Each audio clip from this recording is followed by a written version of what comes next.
Olá, eu me chamo Ana Clara, sou coautora desse artigo e farei a apresentação deste trabalho. Este projeto diz respeito ao processo de desenvolvimento de um experimento no campo de design em cerâmica realizado no curso de Design de Produto da Universidade Federal do Paraná, por meio da intersecção de conteúdos de diferentes disciplinas, além de um workshop no laboratório de cerâmicos. O resultado se caracterizou pela conceituação do vaso abacaxi e a sua confecção por meio da associação da prática produtiva convencional da colagem de barbotina à impressão 3D para a produção de tasselos de moldes. Esse processo foi pioneiro entre as atividades do laboratório de cerâmicos e evidenciou o avanço técnico associado aos conhecimentos teórico-práticos desenvolvidos, além de abrir caminho para aperfeiçoamentos em novas investigações. Esse projeto foi estruturado em duas metodologias, cada uma orientando uma etapa específica do processo. Para o desenho do vaso, houveram duas fases, a análise formal e a geração.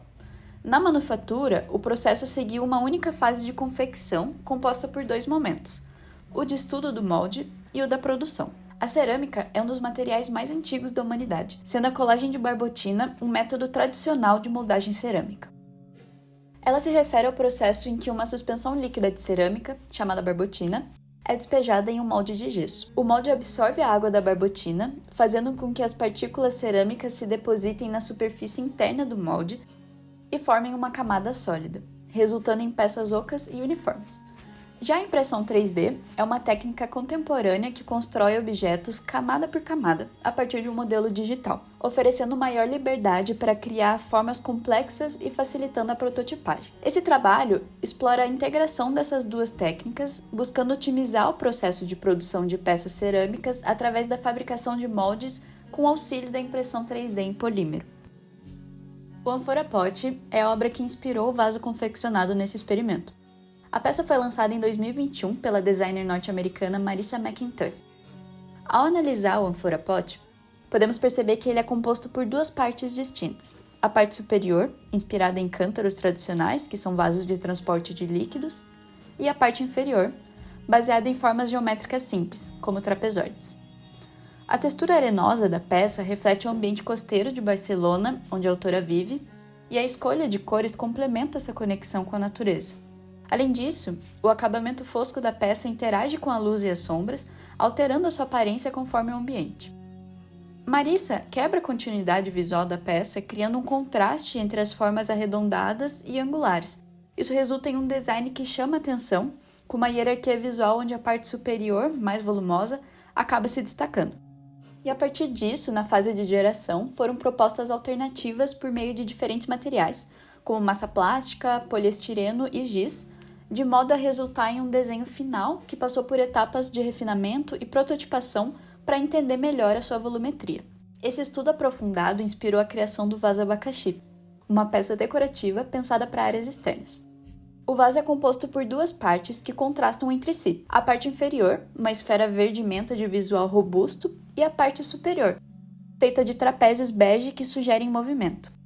A textura rugosa e o acabamento fosco interagem com a luz do sol, mudando a sua aparência ao longo do dia e criando um contraste entre as áreas claras e as sombreadas. Após a concepção do vaso abacaxi, o design foi transposto digitalmente por meio do software Sharpie 3D para uma testagem inicial da sua volumetria através da impressão em escala 1:5.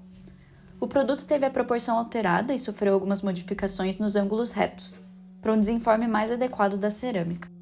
A partir desses pequenos modelos impressos, foram confeccionados dois tipos de molde, um bipartido nas laterais do vaso e o outro tripartido, com 2 tasselos verticais e um na base. O molde tripartido apresentou maior eficiência no desenforme, sendo selecionado para produção em escala 1:1. As peças em escala reduzida produzidas durante o teste de molde também foram posteriormente utilizadas para auxiliar no processo de escolha das características dos acabamentos superficiais. Com os testes concluídos, se iniciou um estudo digital dos receptáculos para a construção dos moldes em escala real. Optou-se pela impressão 3D dos receptáculos que formavam a estrutura dos tasselos, permitindo uma abordagem diferente dos métodos tradicionais que se baseiam na criação de moldes a partir de um modelo impresso. Essa escolha garantiu uma produção uniforme e idêntica entre as peças, acelerando a fabricação em gesso e mantendo a consistência entre os vasos. Ao todo foram realizadas 12 impressões, 7 destinadas à parte superior do vaso e 5 à parte inferior do vaso. A partir dos 2 receptáculos, superior e inferior, foram produzidos 2 moldes de gesso, cada um com 6 tacelos. Para isso, foi utilizada argila de olheiro para criar uma base sólida e vedar as juntas. Uma parede de poliestireno fixada com fita adesiva delimitou a área interna do receptáculo, que foi preenchido com gesso até a sua solidificação. Durante o experimento, uma caixa de MDF foi empregada para manter as unidades impressas sob pressão e evitar vazamentos do gesso. Após a solidificação, o receptáculo era removido e o molde desenformado, revelando um dos tacelos. Esses tacelos tinham malhetes arredondados com encaixes precisos, garantindo a intercambiabilidade e robustez ao molde, essencial para suportar o volume da barbotina de porcelana necessário à produção do vaso. Além disso, um dos moldes inferiores foi modificado, sendo serrado em 4 tacelos, em vez de 2 originais, com o objetivo de verificar se essa alteração facilitava o desenforme das peças e aprimorava o processo de produção. Após a secagem dos tacelos em gesso, se iniciava a manufatura dos vasos com barbotina de porcelana. O molde foi montado e vedado, sendo tensionado com borrachas para evitar o deslocamento. Então preencheu-se o molde com cerca de 4,5 litros de barbotina, que foi deixada em repouso por 14 minutos para permitir a formação de uma camada uniforme na superfície interna do gesso. O molde foi então rotacionado a 180 graus para permitir o escoamento da barbotina restante, consolidando a peça interna como oca. Observou-se que a diferença da pressão atmosférica durante o escoamento causava deslocamento da parede cerâmica, o que foi solucionado com uma rotação mais gradual. Após o escoamento, o molde permaneceu fechado com a peça por um período de cura de 11 a 14 horas. E ao final, a peça foi cuidadosamente removida do molde e foram realizados os ajustes manuais, como o corte da boca de enchimento e a eliminação de rebarbas, de forma a preparar o vaso para a aplicação seguinte do engobe. Para definir os padrões de acabamento e queima, foram realizados 12 testes nos modelos reduzidos do vaso. A técnica do engobe, utilizando pó xadrez e óxidos na barbotina de porcelana, foi selecionada como a mais adequada. Essa técnica é realizada em monoqueima, ou seja, uma única queima que reúne os processos de sinterização da cerâmica com a pintura do vaso.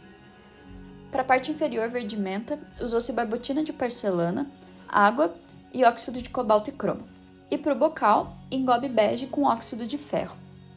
A aplicação do engobe foi feita nos vasos levemente úmidos, em ponto de couro, de maneira a criar uma textura arenosa e granulada, alinhada com o conceito plástico desenvolvido para esse vaso.